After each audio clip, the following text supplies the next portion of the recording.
Housekeeping terminologies.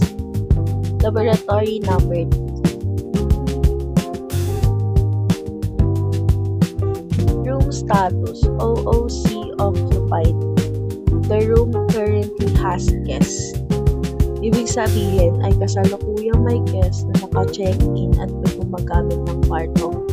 Hindi pwedeng pumasok ang housekeeping maliban kung may pahintulot.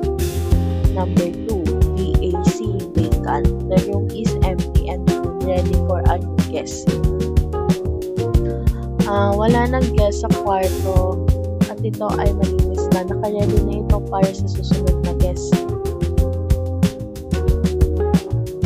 OOO, out of order. The room is unavailable for guests due to maintenance.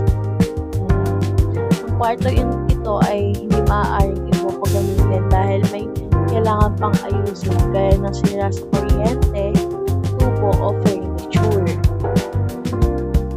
MU, wake up room, a room that is cleaning typically after a guest has checked in. Tumutukoy sa kwartong kailangan linisin o ayusin ng housekeeping, kadalasan habang naka-check-in pa ang guest.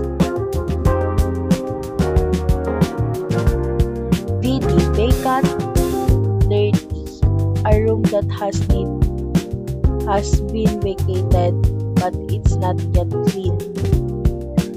Umalis na ang guest pero hindi pa nalilinis ang kwarto, kailangan pa itong linisin bago maging available.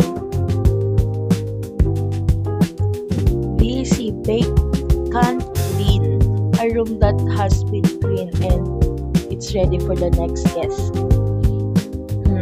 Tapos na linisin at ayusin ng kwarto at handa na itong inassign sa bagong guest. Due out, a room expected to be vacated by the next day. Check out time. Naka-schedule na ang guest na mag-check out kinabukasan sa susunod na araw. Paghahanda na ito ng housekeeping at front desk. 8. Occupied berth. OD. Room has a guest needs cleaning.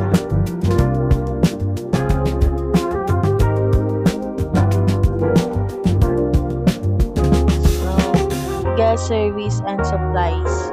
9. Guest supplies, essential such as slippers, tissue, toothbrush set.